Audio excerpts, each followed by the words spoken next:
Então pega a sua Bíblia em nome de Jesus, abra comigo em 2 Reis, no capítulo 13. E eu quero ler com vocês isso aí em nome de Jesus. 2 Reis, capítulo 13. Eu quero te dar uma introdução para que a gente faça uma conexão com a palavra. E depois a gente vai ler esse texto que fala muita coisa sobre nós. Eu quero derramar isso sobre a igreja. Quem está animado, diga amém. Então bora para cima, amém? Olha só, deixa eu te falar. Eu tenho falado muito sobre perspectiva e realidade, assim, de como você vê as coisas. A gente tem a tendência daquilo que nós estamos vivendo hoje, nortear as nossas ações. Então, se eu estou vivendo um momento de prosperidade financeira, tudo que envolve as minhas decisões, a minha tomada de decisão, está intimamente ligado com a prosperidade financeira. Se você está vivendo um momento de prosperidade e avanço, você olha para essa prosperidade e você entende que é um momento de deleite, de desfrute, e as suas ações são pautadas naquilo que você está vivendo naquele momento. Isso é muito forte em nós. Você fala assim, eu tenho um dinheirinho sobrando, eu vou comprar lá alguma coisa, eu vou investir em alguma coisa, eu vou fazer alguma coisa, e todos os seus pensamentos e suas ações estão ligadas no momento que você está vivendo. Mas se você tende a passar um momento de dificuldade ou de crise, seja em qualquer âmbito, em qualquer lugar, se social, se ético, se moral, se relacional, se no casamento, a gente tende a enxergar e tomar atitudes a partir daquilo que nós estamos vivendo. Isso é forte. Eu não estou falando de passado, porque também isso impacta diretamente. Não estou falando de cultura, porque também isso impacta diretamente. Eu estou falando agora só do momento que nós vivemos. Esse momento que nós estamos vivendo, ele é tão forte que norteia as ações que nós tomamos durante um longo período. Assim também é no nosso relacionamento com Deus. Quando a gente está enfrentando um momento, seja ele bom ou ruim, esse momento justamente vai classificar para nós, ou para aqueles que estão ainda no início da sua fé, a maneira com que nós enxergamos Deus. Se você está vivendo um momento emocional bom, você chama isso de ser cheio do Espírito Santo. Mas se você está vivendo um momento emocional ruim, talvez passando por algum problema emocional, você vai falar que isso é uma distância de Deus. Eu estou distante de Deus, não consigo orar, estou frio. Quando na verdade, espiritualmente, não há conexão. Um momento emocional que nós vivemos não pode ser classificado como um momento espiritual. Ou seja, se eu estou passando um momento emocional ruim, de debilidade, isso não tem a ver com o meu nível de espiritualidade. Eu posso estar passando um momento difícil e ser cheio do Espírito Santo. E posso estar passando um momento muito bom na minha vida, emocionalmente falando, e estar distante de Deus. Não tem conexão.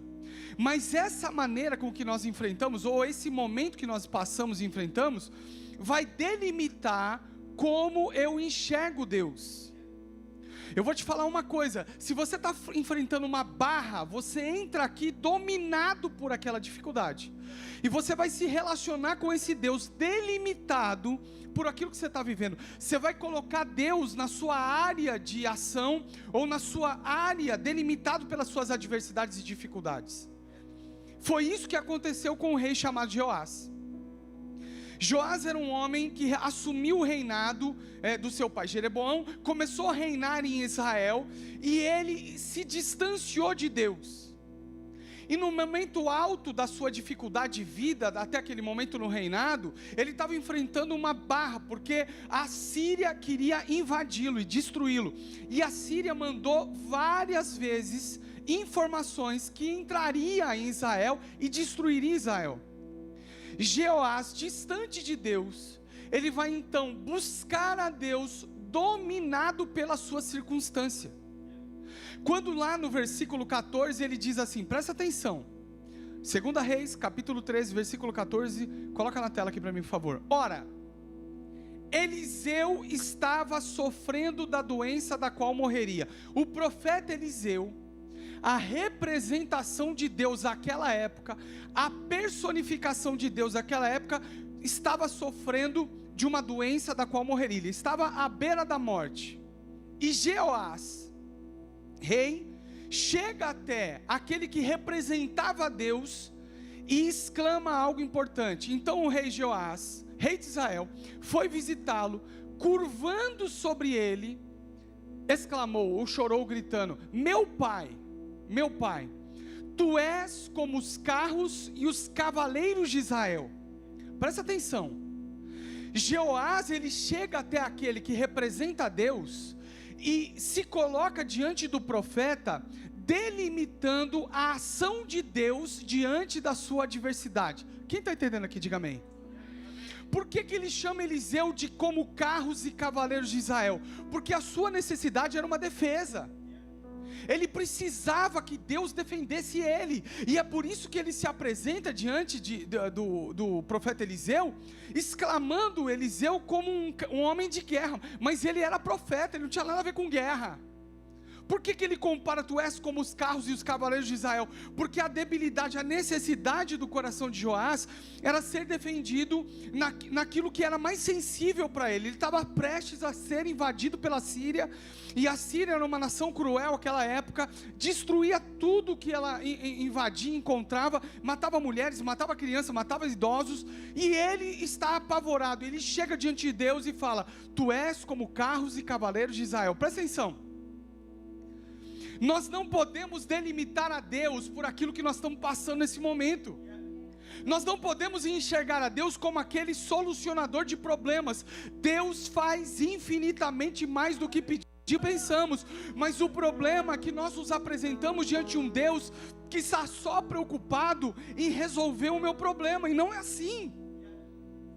Eu não consigo viver algo a mais, eu não consigo viver a superação das minhas expectativas, porque eu estou colocando Deus somente naquilo que eu preciso. Eu me apresento diante de Deus e clamo diante de Deus e me curvo diante de Deus, pedindo a minha debilidade, quando ao passo que eu deveria me apresentar diante de Deus com o meu coração grato, cheio do Espírito Santo, louvando a Deus por quem Ele é, infinitamente maior do que a minha mente e o meu problema pode delimitar.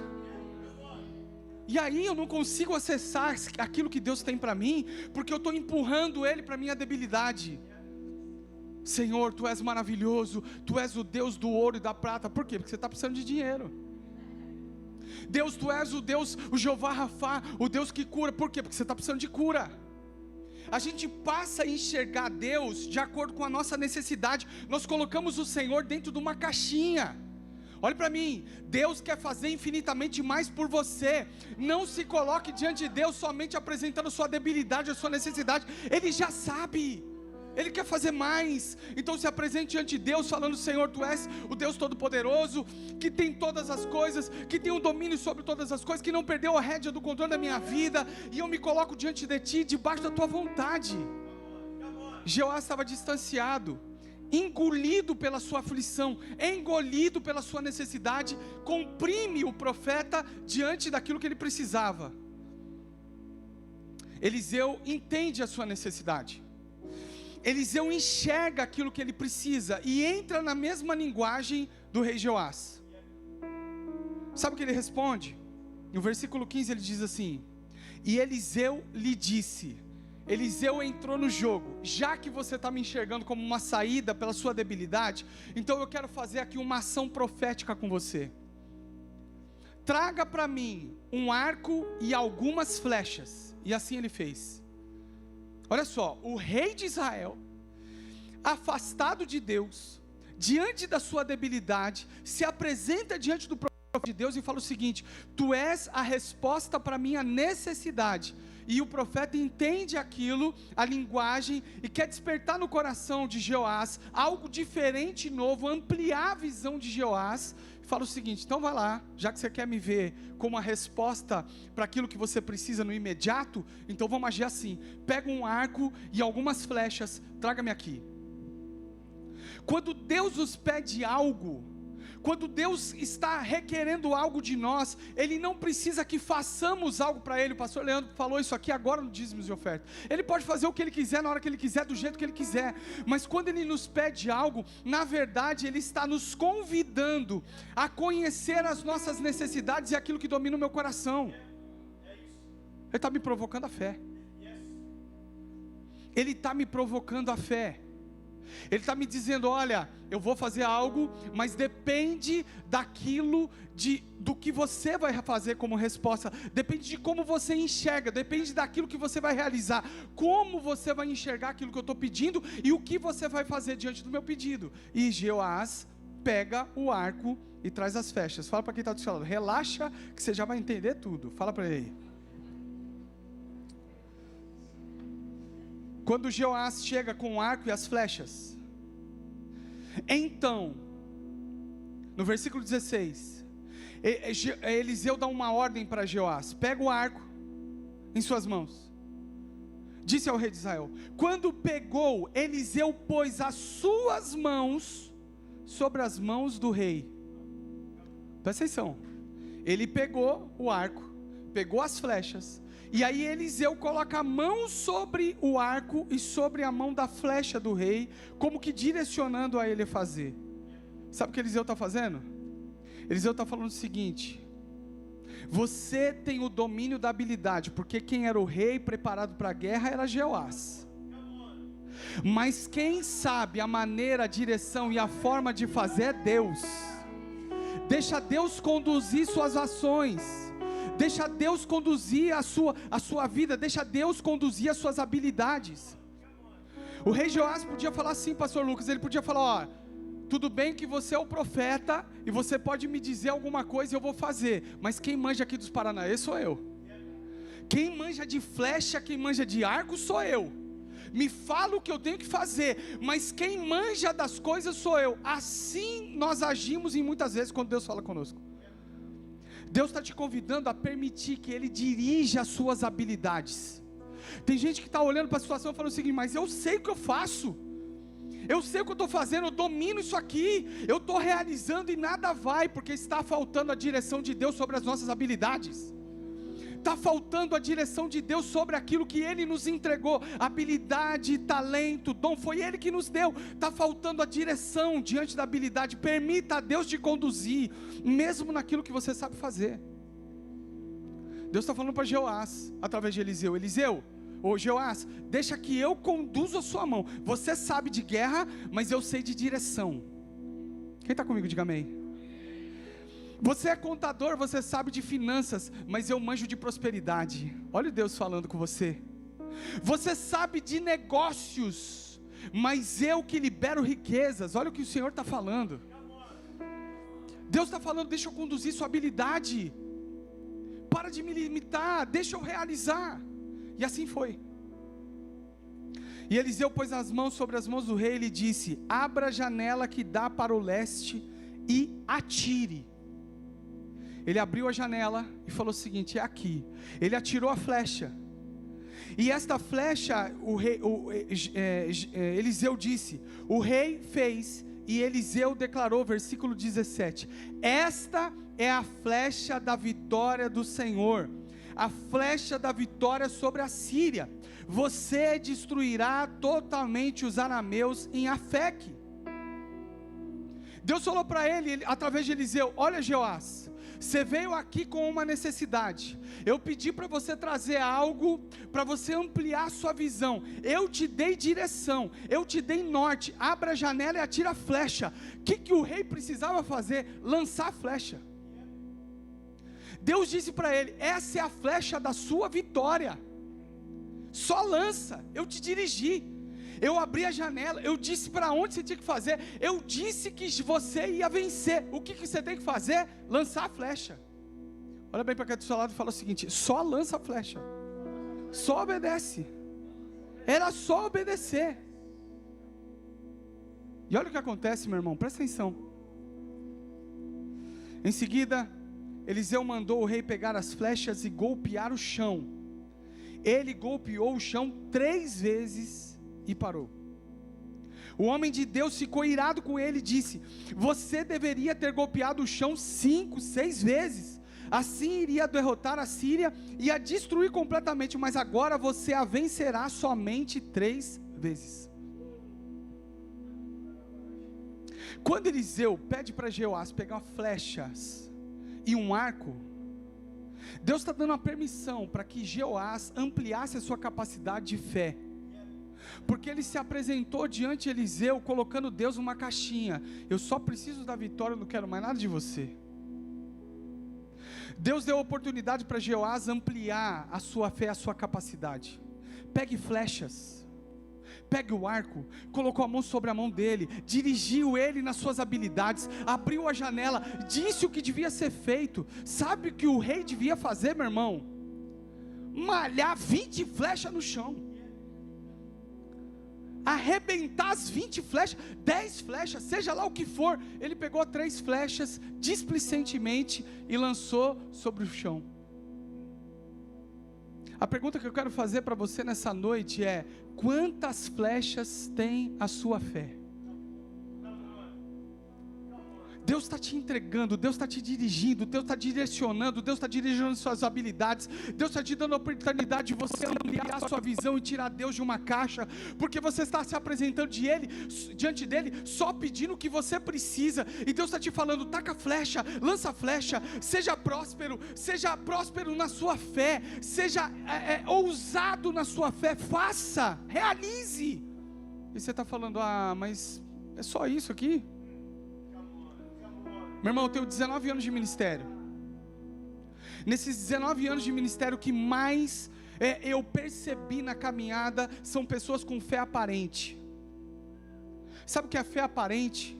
Aquelas que se apresentam diante de você depois de uma palavra maravilhosa que Deus trouxe para a igreja e fala assim: pastor, ora para mim, porque eu estou com uma necessidade na área X.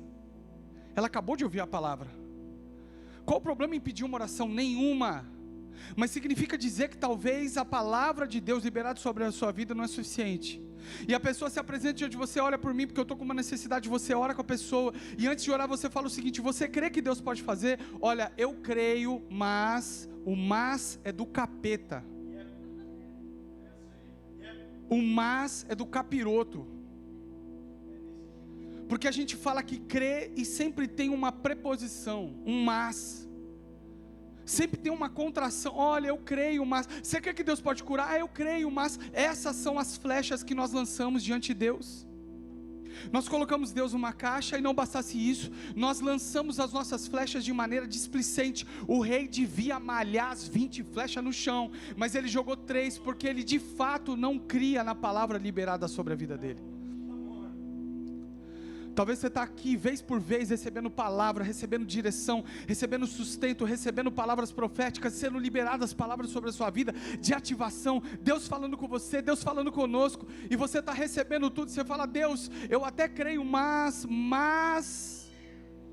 tem impedido que nós desfrutemos da nossa vitória de fato. Talvez a nossa vitória está limitada por aquilo mesmo que nós estamos vivendo. Talvez a nossa vitória está limitada por aquilo que nós temos visto e da maneira que nós temos crendo.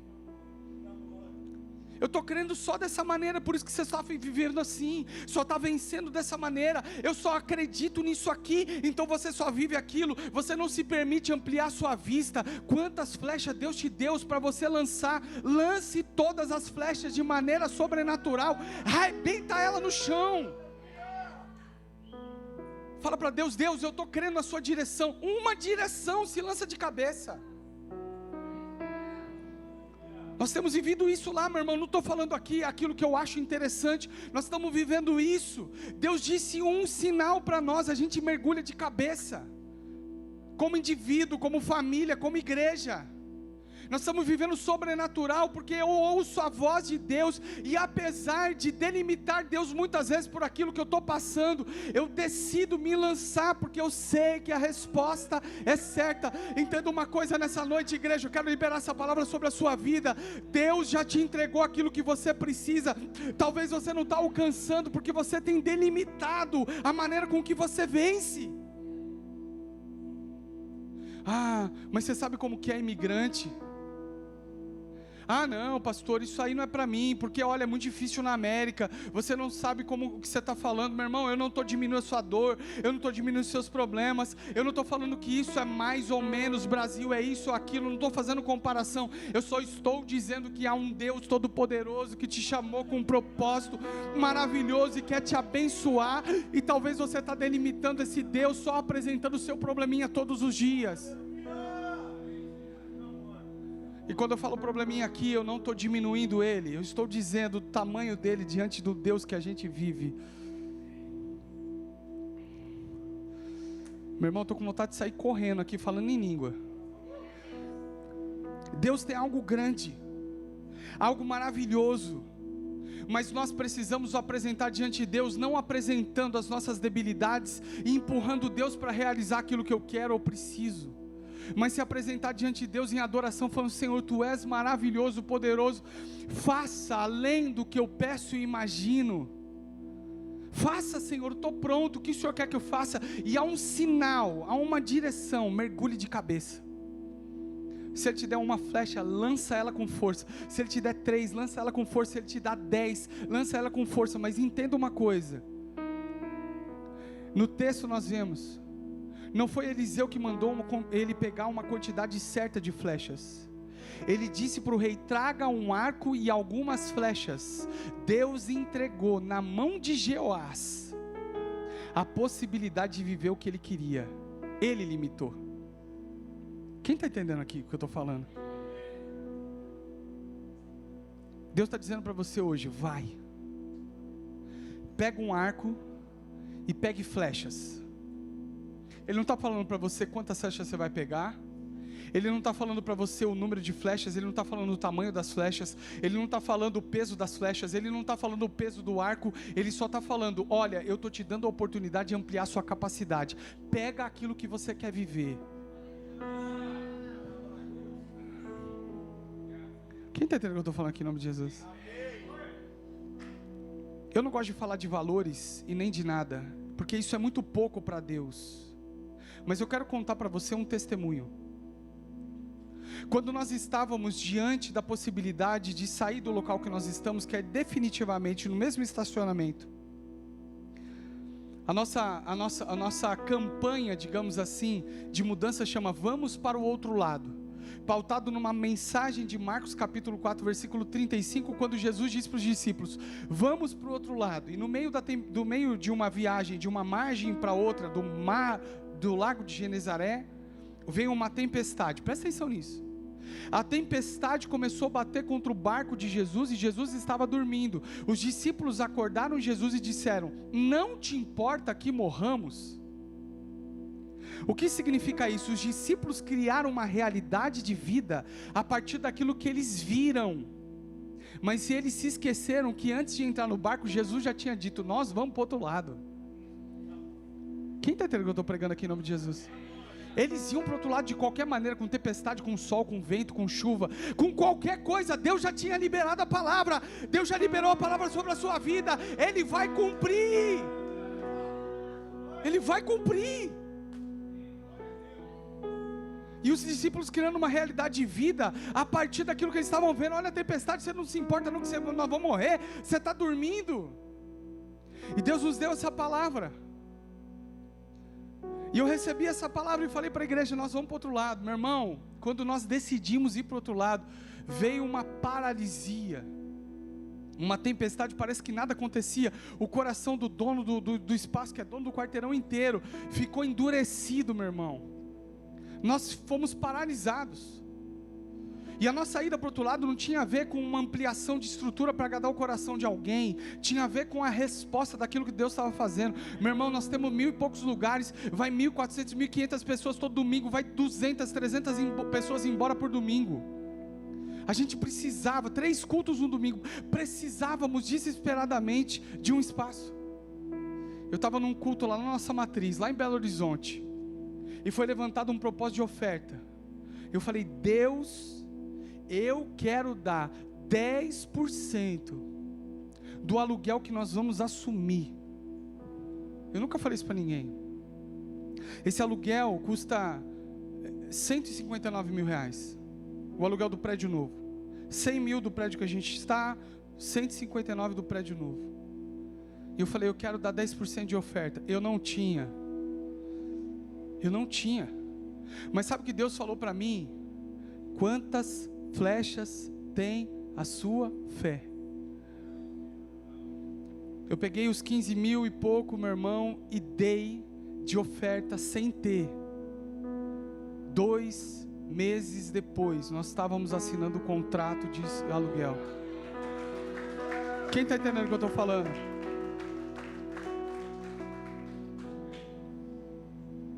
Não é sobre dinheiro, não é sobre recurso, não é sobre necessidade, é sobre propósito. Deus te chamou para algo incrível. Para de delimitar Deus diante do seu problema. Se coloque de pé.